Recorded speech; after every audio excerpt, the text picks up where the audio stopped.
Hey everybody, and welcome back to another dumb theme park video. Today we're at Universal Studios Florida, where Elphaba and Glenda are now meeting at the Wicked Experience. We're gonna go check that out, as well as a brand new Halloween Horror Nights house announcement that just dropped this morning, so we will also check that out. There's some brand new merch to check out as well, so why don't you join us on this dumb theme park adventure.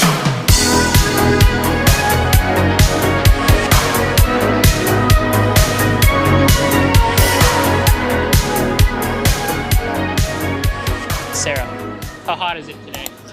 Death. So if you're coming to Florida, prepare for hotness. We were here for about, what, 15 minutes? 30 minutes before we sat in the Minion Cafe for 30 more minutes because I was dripping everywhere. It's hot. It's really hot. I may have spoke a little too soon, but they still do have a bunch of the merch for some of the other announcements like Fallout and of course Jason. And they have this really cool like big version of the little stained glass thing. I'd rather have the big version than the small version. They don't have any of the new house announcement merch. This is the original house. We don't do merch for that for a while, right? I don't know. We might not have any of the new Demon Bounty Hunter merchandise house out, that's the house if you haven't heard about it yet. It is a Demon Bounty Hunter house. Should be pretty cool. I'm excited for that one. But we do have this really cool photo op here at the horror store, the horror and makeup gift shop. I wonder if it actually works. So we came over to the streets of Hollywood as we were heading towards the Wicked Experience, and the Megans were out doing their little dance and all of that, which was pretty cool. We haven't seen them yet, and they were playing like one of these songs from the Nightmare Fuel show, which I thought was pretty clever. So Sarah is the biggest Scooby-Doo fan, right? She's never met Scooby and the gang here, but we asked one of the TMs if they were done meeting for the day, and they are. But ironically, Scooby and Shaggy will come out again at 4:20.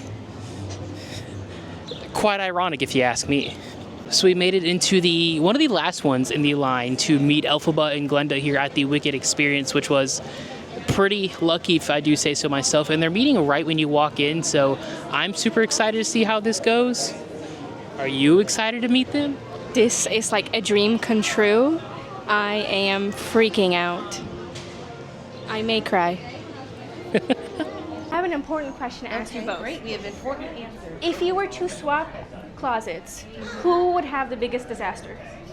The biggest disaster? Disaster, like not knowing what to wear. Yeah, so Well, she that's has your easy clothes. for me because everything is black. So But you have her closet. So everything would be pink. I would hate that. We tried that once, it didn't go over. That's too perky. But, So do you think you could wear all black? Black is this year's pink, so I think I can make it work. Okay. I think you can make anything work. Thank you, Elfie. You know, I really did love the pink glasses. Yes. I think you're too hard on yourself. She looked great in this. I mean, pink. I think pink and green. They go They great. complement each other. Yes. You Yeah, can't it have goes one well without the together. other. It so does, Elfie. Well, you'll have to join us sometime soon. Yes. Maybe you can wear something from Elfie's closet. Or maybe like the top half will be pink and the bottom black. And Oh, and we can like just something mix you both. should try. Yes. And then we can all match. Perfect. We've got it all figured We're all out. perfect together. Well, here. Yes. Oh my god, that was amazing. Was it great? It was everything I could have asked for and more. Like, they both embodied everything. I wish this meet and greet to be permanent. Thank you. That'd be cool if it was permanent. I would come every day. Now, if you're coming to Universal Studios Florida anytime in the next couple of months, Elphaba and Glenda will be meeting here at the Wicked Experience starting today, June 23rd, all the way until, I believe, August 10th. It's on the Universal website, and it tells you, so just check there for the full fun facts. All right, so quick thoughts on the Wicked meet and greet experience. It's really, really good. It's definitely one of the best meet and greets I didn't really do it. I'm just the cameraman, but it's definitely one of the best meet and greets that I think are going to be at Universal this summer. And it is so loud over here, unbelievable. But it was really cool to watch the interaction because whoever is playing Glenda really has those Ariana Grande like mannerisms down to a T. So shout out to that chick. But definitely come meet them. It was great experience, great experience. What'd you find? Just replace all of our cups and just... If that's the case, then I'm going to have a Stanley Cup yard sale in front of our apartment. Stanley Cup. If you're 50% watching off. this, you should make a collab with Scooby-Doo, please. All right, so I still have a ton of the Jaws 50th collection up here. including what I believe this is a new shirt, the Amity Island 4th of July one, just a blueprint shirt on an American classic tee with just the Amity Island. I like that one. I haven't That's seen not this bad. one. I think I saw that the other day when I was here. I like it, even though the 50th is so tiny. It is tiny, tiny 50. I think you need these after that meet and greet. Tom Tom. The way you yourself. I did not. I mostly peed myself.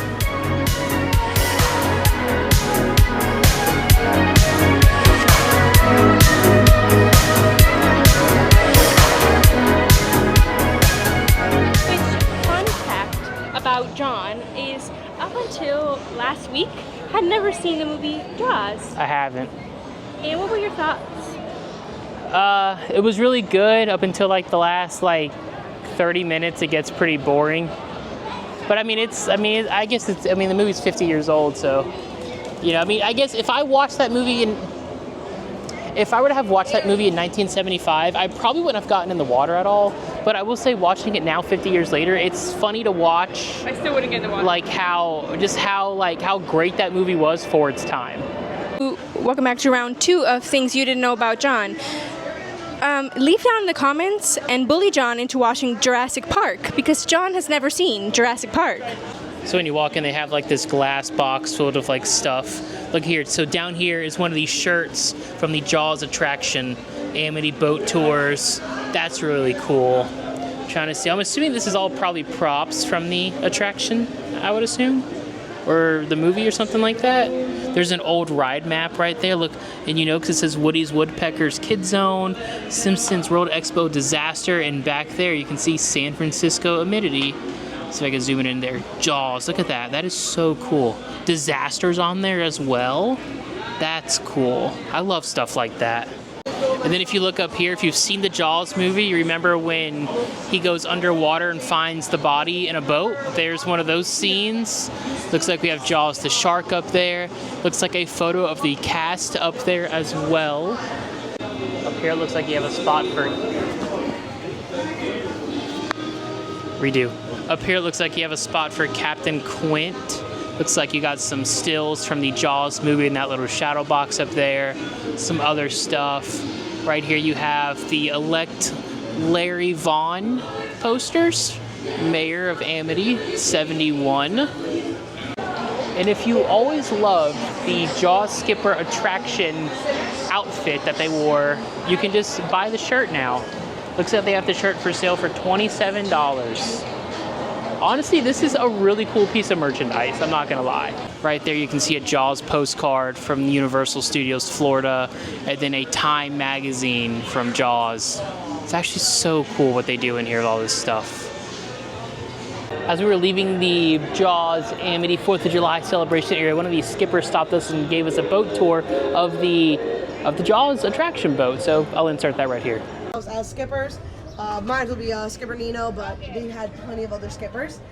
Here's one of the things they would actually start introducing about the wonders of Amity here, how it was filmed back in 1974, and you would actually get to see different things. Chief Brody's house, you would see the mayor's house, of course you have Quincy's shack. One of the things they will introduce was the good old bazooka launcher, or grenade launcher. This was only ever used in case of a shark attack, but let's be honest, we haven't seen one in over 25 years.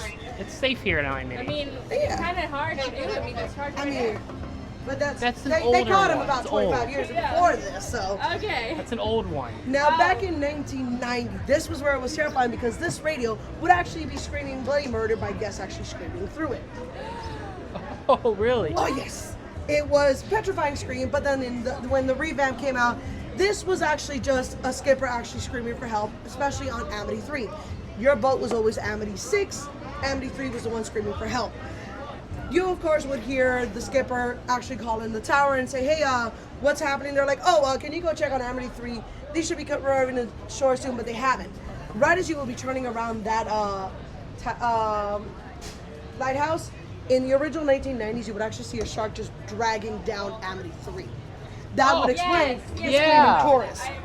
In the early 2000s version, the boat would randomly be sinking, which led the skipper trying to figure out what had happened. When you just see a dorsal fin and you're like, shark!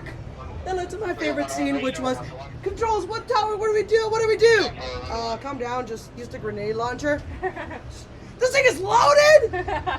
Best scene ever. That's when you knew you were doomed because the person gearing your ship did not know what was happening either. As the actual thing was going around, you would actually go right into the actual shack. This stayed the same. This is actually part of the script of the actual shack scene. Now, if you remember the shack scene, this was your only light source. They would actually be moving it around trying to find, and eventually something will start randomly ramming into your ship. When the light turned right over here, shark right there. That's in the Quincy's shack. That was the scariest part. In the That shack. is where So dark. that I kindly named the point where a lot of people will figure out that they had color changing pants. They would go from jean to khaki. I would say adults and kids, everybody had it. Because Now, when you start to realize, because like when I rode the ride, my mom was like, "Oh, it's like it's a small world," and then at that point you realize this is not no, a like small world. the dolls didn't do this. Now this is also where they would terrify you because they would go and nothing would happen, Yeah. and you were like, "I'm going to die now." And eventually, this starts moving, and we actually get out. Back in the 1990s, this was open water, so they did like a Fast and the Furious chase where you are actually being chased by the shark. This shark keeps ramming in, and eventually the shark was actually supposed to grab onto the railing here and actually do like That a was the fight original scene. version from That was 1990, right? 1990. And then they changed it to Jaws 2. However, the problem was some of the skippers were not able to get the timing correct, so the shark will look like he was showing you his pearly whiteys. That was the one thing that Steven Spielberg was like, and you do not want to get that from Steven Spielberg. Oh, absolutely not. So eventually they brought it into like the Jaws 2 where this was all filled with power cables. This also gave to the other famous line that everybody knows today, which is, what do we do? This is Chief Brody, we'll be there in 10 minutes. 10 minutes? We'll be shark bait by then! And this is when we start Tokyo drifting through all the power cables. You eventually get to see where they are to tell you, hey, we're gonna be undocking here, one row at a time. Another bang. The shark is now letting you out. Of course, the bazooka launcher is used. They shoot the shark and fire. Okay, yeah. Here's where it actually gets interesting. Usually all rides have an emergency stop button, panic button. They actually added 2 features to this when they added the fire scene. One here specifically so in case the fire actually started too early or something bad, they would stop it before you reach the fire. If it was too late and fire actually got on the boat, this would lift up and there was a fire extinguisher in there. Oh my god. Oh, really? So you wonder how sometimes you were like, That's what actually happens if super the boat interesting. ever gets Yeah, on yeah, fire? yeah. That's where it was. I've We had kept you that safe. Now we answered the question to how you were going to get out of here. So as you were going through, of course, go through it. You're finally out of the fire. The shark is relentless. They start shooting at it, and that's where it bites the power cable, gets deep fried, and now we have a deep fried shark with lobster stuff in it. Comes around in full circle. And that was the best part. Yeah. Of course, both of them ended with the kill the shark right over here, which is my favorite little gimme. Now this whole thing was, like I said, just exactly almost word for word. This is where Potter is actually right now. It took about 2 years to drain this. I know, it took me forever when, like, because, like, now it's been so long, I don't remember it, like, what it looked like. But this is pretty much how It was wide open. Like, it was just for a long big time open after, like, area. disassociate, I always thought it was this water, and I was like, no, I think it was to the left. It was inside. Right as you step through, you actually would have been right there. Essentially, you're walking if you into look the at water. This is the actual Diagon Alley. Yeah. This would have been Nocturne. The Frog Green Gods would have been around here. That's crazy. Oh yeah. That is incredible. Now we do have one momentum in this, at least here for one of our skippers. And usually everybody would announce, it's like, hey guys, I'm Skipper Nino, I'm Skipper so and so. This is one of our skippers. His actual name was Skip, which was beautiful. He actually did get to close a ride. He worked for it for a year, then moved to ET. Unfortunately, he did have a tragic accident, unexpected. So that's why we keep this momentum here, which is please return at the end of your shift. Skip. That's so nice. So we do keep momentum. Some of the rides do keep momentum for some of the team members. Fast and Furious has one for one of our team members that worked for Disaster and Fast, and he actually passed away in the Pulse shooting. So we do have different mentions for different team members. I believe there's one over in the Hogwarts Castle, also for Pulse, and they have different ones. And we also keep momentums of our old rides. Diagon Alley still keeps the, over in Nocturne, they do have the Shrunken Head singing Show Me the Way to Go Home, as well as the Shark Tooth in Borgin and Berg's for Jaws. That's cool. there, like I said, there's a lot of critical history. The other cool thing is the radio was actually on this side of the boat. Everything was right-handed, Interesting. so you would keep everything on the right hand. So you would have had or that's when you randomly discover you're actually ambidextrous for just one day. You were just like, you know what? I taught myself to be ambidextrous today. Just like home with a pay raise. I mean, who knows? Maybe. Who knows? We're literally trying to see if we ever bring this back. Hopefully we do. One day. But this is pretty much how the ride would have been in both scenarios. The most expensive scene was, of course, the kill the shark scene, because when the shark would actually get shot, the explosion of water that would come out would turn red, and you had to drain it and refix it for the next boat. So this kill scene was actually one of the most expensive one because of how much drainage. It had to be drained, reused, drained, reused. And there's That's actually two crazy. sharks in that scene, right? Or is it Well, one? in the 2001, it was 2 scenes. It was a total of about 7 sharks in the water. That's wild. 7 to 8 sharks, because you had different dorsal fins. You had the shark in the shack, the 2 kill scenes, because you had the biting jumper cables and then deep fried shark. When you had the 2 in the kill scene in the 2000s version, did they still do the blood? I don't remember that. They did not do the blood. It was they upped it from blood to the electrical shock. Okay. So it became a little bit more cost efficiency, but But still both, expensive. Like, it's so because you're just like. Both of them was hopefully terrifying. nobody fell during the electric. Like, and those things are huge. Here's the thing. There's a lot of speculations. There's always rumors of people falling in. Yeah. The one thing is, not only did the railings go to a certain height, so it was a little bit hard. If anyone ever did fall in, stop button, it would actually stop the animatronics from moving as well, and the boat from moving any further. You also had, of course, your safety wheel, so we could always bring you back on in. Though, so we did. That's the one thing. We were like, you're old enough to get on this boat ride. You don't need a seatbelt, but we will keep you safe with an actual little buoy over here. You're right. Every time I rode that, I'm like, the inner I can get in this boat, the better. I did not want to be at the end. Well, The Amity bathrooms are still closed.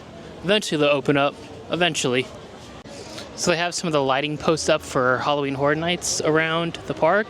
These are probably wait time posts, I would assume, because you would enter through that gate right there to get back to some of the houses that are in the back of the park. So we just got off Men in Black Alien Attack, and obviously I won. I always win. I whooped her ass, as always. I had 161,000 and Sarah. Score! And Sarah only had 80,000. That was your score. I'm just kidding. Sarah won. She beat me. I'm not very good on that ride. It makes me sick with all the spinning and just a lot of spinning, so it makes me feel pretty We're nauseous. spinning today. Yeah, it was spinning a lot today. Playing in the cart next to like 2 team members who were playing. So I guess think you know they knew how to the spin. activate all the spinning and all that. It was tough, but at least I always get Galactic Hero. So. Alright, so let's talk about it. The new Halloween Horror Nights house that was announced today, the Demon Bounty Hunters. Essentially, I believe this was supposed to be the Demon Cowboys house that was rumored, but that was changed. So this idea came from Slaughter Cinema 2 during the house run last year. Basically what they did was had a vote, and whoever won best room in the house got a house or some type of scare zone this year, and it seems like the Demon Cowboy room is what won. Sadly, I kind of wish they would have done like the Shark Jaws me thing too. instead, especially for Jaws 50th. That would have been really cool. But the new Halloween Horror Nights house is an original house announcement. So Demon Hunters, I believe is the name of it. Dive more into that. Yeah, it should be really good. I'm a big fan of the original houses they do. I mean, some of the IPs are really cool as always, but I like that they do these original houses. I think are a lot of fun. Still no word on any icon this year, which is quite interesting. So But they did we'll see. They didn't use the word icon, but they did talk about the new like Spain house that they were talking about. Oh, yeah, It's it was a gonna be Spanish sprinkled house or throughout. something. So we don't know. We have no Comment idea. down below what you think. I don't know. I'm excited for Horror Nights, so. Alright, we are finished filming the short form videos, which are the one where Sarah kicks my ass is going to be absolutely hilarious. I love it. I'm a big wrestling fan, so anytime I make some type of wrestling or theme park crossover video makes me so happy. but you can see the change of wardrobe has now happened. I have died today. It is so hot. You know what I hope they bring back for Halloween Horror Nights this year? The Rojo Vieja walking taco. Oh my god, that's so good, and it's all I think about. Did I pronounce that right? The Rojo Vieja. No, ropa vieja. Ropa Vieja. I don't know. It is a walking taco. It's delicious. Ready to go to the Deadly Swamp Scare Zone, or whatever this was? Hey, there were some good scares. Whatever, I forget the name of this one. This is last year. This is where one of these scare zones was. It was like a deadly swamp thing. It was cool. Like zombies and swamps and I don't know. They're doing like a lot of crow stuff in the merch. I'm like, will this section have crows? There is a bead of sweat in my eye and it stings. I can't wait for someone to screenshot that and it's going to end up in my DMs and it's going to be hilarious. Also, I've had a few people ask if I'm going to the premium scare night, Scream Night here. That is the night before the official first night of Halloween Horror Nights, and I am not going. I really want to go. I want to, but the ticket is $375. And probably that is like it's like half my paychecks these days. So I will not be attending. I wish I was though. That would be great. So over here, when you leave the park, they have a ton of construction walls slowly coming up for the closure and ending of the Rip Ride Rocket here. I'll insert some photos here, but you can see from BioReconstruct on Twitter that they have cleared out a ton of grass and greenery and space between the Hard Rock restaurant and Rip Ride Rocket for whatever this new attraction is. I'm kind of hoping it's a Fast and Furious coaster. What are you hoping for? Let me know in the comments down below. That's going to do it for us here at Universal Studios Florida. And if you want to see more dumb theme park videos, maybe click on this one right here or this one over here. And also, don't forget to subscribe up here for more dumb theme park stuff. I'll see y'all later.